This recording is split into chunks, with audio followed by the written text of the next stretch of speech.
출렁동 화이팅! 출렁동 화이팅!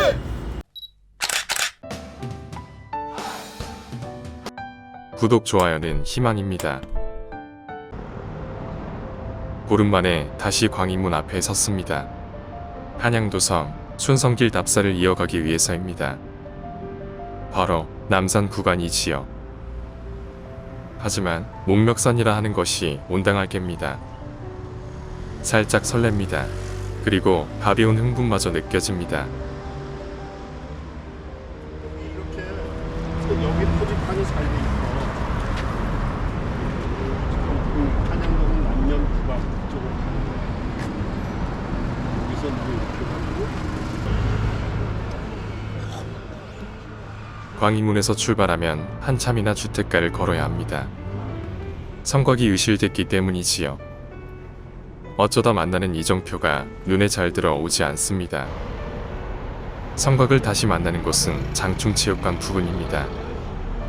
건널목을 건너서 왼쪽으로 향하면 됩니다. 소박한 데크를 오르면 성벽을 마주합니다. 이제는 마을과 하나가 됐습니다.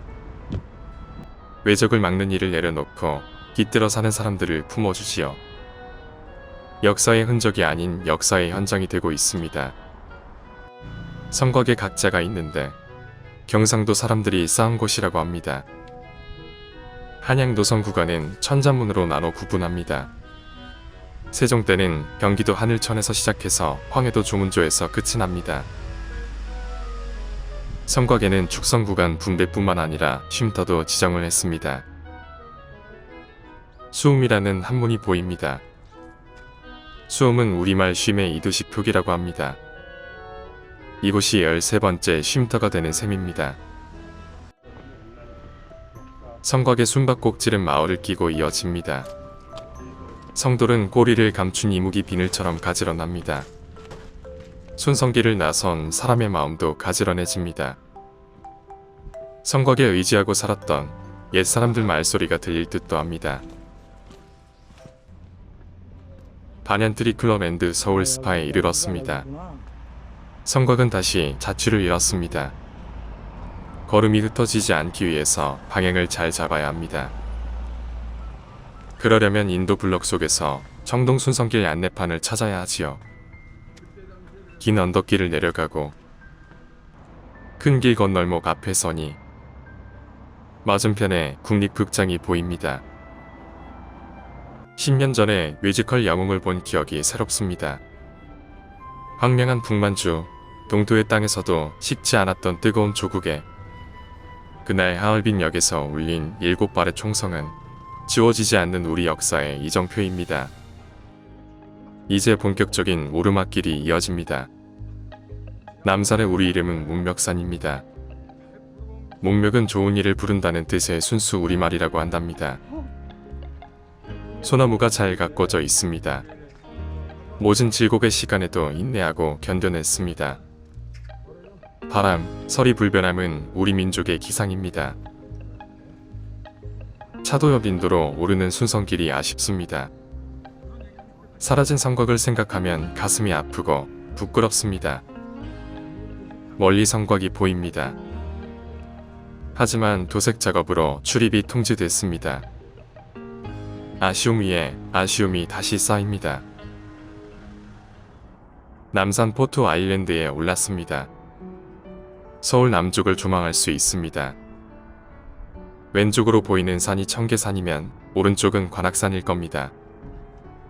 남산 엔타워도 눈 속으로 들어옵니다. 순성길은 숲속으로 숨어 들어갑니다. 다시 성곽을 마주하고 발걸음을 이어가게 됐습니다. 비교적 보존이 잘 돼 있어 정겹습니다. 살아있는 조선의 시간을 대면하고 있는 듯 합니다. 소나무 사이로 난 황토길이 발바닥에 착착 감겨오네요. 다리에는 새 힘이 돋아나고 마음은 싱그럽게 탈각합니다. 엔타워에 도착했네요. 남산은 서울의 안산입니다. 선비의 책상 같은 산이죠. 때문에 타워는 한자로 부시라 할까요? 우선 2층 식당가로 올라갔습니다. 이곳에서 늦은 끼니를 해결하기 위해서죠. 다양한 메뉴가 때를 놓친 손님을 맞이합니다. 포만감을 안고 엘리베이터로 향했습니다. 왔던 길을 되돌아가는 헛수고를 덜어내기 위해서죠. 엘리베이터에서 나오자 T1 전망대가 시원합니다. 서울이 한눈에 안겨왔지만 미세먼지가 눈길을 가로막습니다. 팔각정 방향으로 길을 잡았습니다. 광장을 가로질러 봉수대로 향할 생각입니다. 먼저 마중을 나온 것은 사랑의 자물쇠입니다. 생긴 것도 가지가지, 색깔도 가지가지. 수많은 연인들, 그리고 끝없는 사연들. 부지런한 발걸음으로 광장을 가로지릅니다. 난간을 가득 매운 사랑의 세레나데. 각양각색의 사랑의 이야기를 뒤로하면서 봉수대로 향했습니다. 봉수대 한번 올라가 봐야죠. 파발과 더불어 조선의 주요한 통신시설이지요. 이곳에서 피어오르는 봉수는 경복궁에서 바로 보입니다. 임진년 시커멓고 흉흉하게 피어오르는 연기를 바라봐야 했던 선조의 심경은 어땠을까요? 부끄러웠을까요? 아니면 두려웠을까요? 하이네켄 바도 있고. 봉수대에서 서서 북쪽을 바라보니 인왕과 백악이 나란히 눈에 들어옵니다. 백악산 아래에 경복궁이 있고 백악 뒤로는 보현봉이 받치고 있습니다. 봉수대를 내려서니 남산 케이블카 정류장입니다. 끊임이 없는 내리막길 계단이 이어졌습니다. 단조롭게 걷는 발길이 지루하지만 않은 것은 곁에 나란히 함께 내려가는 한양도성이 있기 때문일 겁니다. 내려온 길을 되돌아보니 엔타워가 배웅을 합니다. 언제든 다시 오라고 손짓하는 것 같습니다. 아쉬움을 등 뒤로 남긴 채 한 걸음 내렸으니 잠두봉 포토 아일랜드입니다. 먼저 달려나오니 안산입니다. 곁에 뒤질세라 반가이 맞아주니 인왕이요. 그 옆에는 한양도성의 주산 백악입니다. 뒤로는 보현봉이 늠름합니다. 그 오른쪽에 있을 수락산과 불암산은 미세먼지에 가려졌습니다. 한양도성 유적 전시관 전망대를 내려서면 평탄하고 고든 길이 이어집니다. 그 끝에 한양도성 유적 전시관 입구를 지나면 안중근 의사 기념관과 동상을 만날 수 있습니다. 기념관 앞에는 의사의 기상으로 남기신 작품이 비석으로 전해집니다.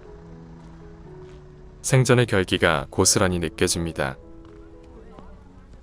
동양평화론을 갈파했던 장엄한 애국 꿈과 시대 정신이 보는 사람의 마음을 수련케 합니다. 대한이군 참모중장 안중근 의사께서 세상에 남기고 싶어 했던 직책입니다. 그때 나는 바로 하늘을 향하여 큰 소리로 대한만세를 3번 외쳤고 그 뒤에 정거장의 헌병 분파소로 잡혀 들어갔다. 의사께서 남기신 그때 그 시각, 역사의 정점입니다. 백봉광장. 근데 뭐 4명이라서 뭐 이거 안 해? 이거 뭐 수렴도 이거 안 해? 4명은? 저기 가서 해. 인왕산 가서. 남대문 가서 하지 않을까? 4명은 안 하네. 나 무슨 남대문 가서 하지 않을까? 백범광장으로 내려섰습니다. 대한민국 임시정부 주석. 머나먼 타국 땅에서 조국의 광복을 위해 간과 뇌를 쏟았고 다시 찾은 조국에선 설 자리조차 없었던 대한민국 역사에 아픈 손가락으로 남아있는 백범 김구 선생이십니다. 주석이라고 했구나. 주석이지. 곁에는 이시영 초대 부통령이 있습니다. 만석권의 살림을 광복을 위해 다 바치고 형제 5을 이영 말리 중국의 차가운 땅에 묻을 수밖에 없었던 명문가의 후예. 지금을 사는 우리는 이런 분들의 피와 눈물 위에 서 있습니다. 백범 광장에서 되돌아서서 남산을 한번 바라봅니다. 바람은 긴 울음을 날리며 더 깊은 겨울 속으로 달려갑니다. 성곽은 오솔길처럼 정겹게 이어지고 그 곁을 편안하게 옛 이야기를 하듯이 걸음을 옮깁니다. 성곽은 암울했던 역사와 치열한 삶의 흔적으로 더 이상 이어가지 못한 상실의 시간으로 숨었고 허경영이. 지금을 사는 우리는 상심한 가슴으로 그 위를 걷습니다. 했잖아요. 다 주잖아요. 시간과 시간을 건너 뛰어넘는 건널목을 건너서 드디어 숭례문에 도착했습니다.